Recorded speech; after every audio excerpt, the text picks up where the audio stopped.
యాదాద్రి భువనగిరి జిల్లా కలెక్టరేట్ ముందు సిపిఎం నేతలు ధర్నా చేపట్టారు. కేంద్ర రాష్ట్ర ప్రభుత్వాలు కలిపి తలపెట్టిన రీజనల్ రింగ్ రోడ్డు అలైన్మెంట్ వెంటనే మార్చాలని రైతులు వంట వార్పు సామూహిక నిరసన దీక్ష చేపట్టారు.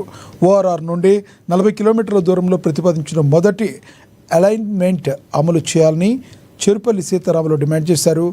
భూములు కోల్పోతున్న రైతులకు భూమికి కుటుంబంలో ఒక్కొక్కరికి ఉద్యోగం, బహిరంగ మార్కెట్ ధరకు 3 నష్టపరిహారం చెల్లించాలని డిమాండ్ చేశారు. అలైన్మెంట్ మార్చేంత వరకు సిపిఎం పార్టీ పోరాటం కొనసాగిస్తుందని హెచ్చరించారు.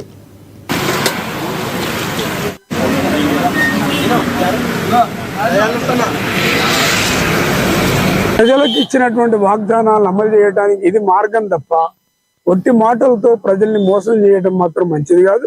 ఇలా ప్రజల్ని మోసం చేసినటువంటి వాళ్ళందరికీ ప్రజలు ఇదివరకే గతంలో అనేక పాఠాలు చెప్పారు. మీరు కూడా అట్లనే మోసం చేద్దామని అనుకుంటే ప్రజలు మీకు ఖచ్చితంగా పాఠం చెప్తారని ఈ సందర్భంగా మేము హెచ్చరిస్తున్నాం. అదేవిధంగా ఈ భూ పోరాటం ఆగదు. కమ్యూనిస్టులకి భూ పోరాటం కొత్తది కాదు.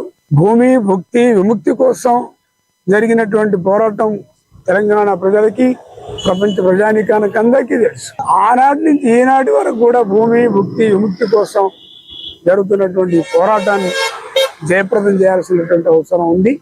అందుకని ఇదేదో సిపిఎం పార్టీ వరకే పరిమితమైంది కాదు. సిపిఎం పార్టీ చొరవ చేస్తున్నది. కానీ భూములు కోల్పోతున్నటువంటి వాళ్ళు ఏ పార్టీలో ఉన్నా మాకేం అభ్యంతరం లేదు. అందరూ కూడా ఈ పోరాటాల్లో పాల్గొనాలి. పోరాటం చేస్తే భూమి దక్కుద్ది. ఒక్కొక్క రైతు 2 సార్లు 3 సార్లు నాది ఇంతకుముందు కాళేశ్వరం కాలువలో పోయింది, ఇప్పుడు మళ్ళీ రింగ్ లో పోతుంది. ఇప్పుడు నేను చేసుకుని మేము బతికేదే వ్యవసాయం మీద ఆధారపడి బతికే కుటుంబాలు మా అన్ని పూర్తిగా మా వ్యవసాయం మీద ఆధారపడే కుటుంబాలు. అలాంటిది భూమి పోయిన తర్వాత మా బతుకుదేరు ఏంటిది? అలానే మొదటి నుంచి 2022 మొదటి నుంచి మేము ఈ రాయగిరిలో RRR ఉద్యమం స్టార్ట్ అయింది. ఈ రాయగిరిలో మొదటి నుంచి మేము ఈ RRR కు వ్యతిరేకిస్తున్నాం. మొదటి అలైన్మెంట్ మూటకుండ నుంచి ఉండే ఆ అలైన్మెంట్ నే మేము అమలు చేయాలని ప్రభుత్వాన్ని మొదటి నుంచి బీఆర్ఎస్ ప్రభుత్వం ఉన్నప్పటి నుంచి ఈ రింగ్ రోడ్ కు వ్యతిరేకిస్తున్నాం. అంటే మా రాయగిరి గ్రామం మూటకుండ నుంచి ఉన్న రోడ్డు రాయగిరికి ఎందుకు వచ్చిందో ఇంతవరకు ఎవరు తెలియదు. ఎంఆర్ఓలను అడిగినాం, ఆర్డీఓ దగ్గరికి పోయినాం, కలెక్టర్లను కలిసినాం, ఎమ్మెల్యేలను కలిసినాం, ఎంపీలను కలిసినాం. ఆఖరికి వస్తే ఢిల్లీ దాకా పోయిన ఒక సామాన్య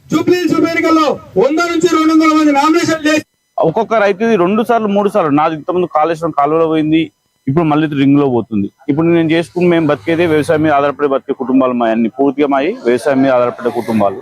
అలాంటిది భూమి పోయిన తర్వాత మా బతుకుదేరు ఏంటిది? అలానే మొదటి నుంచి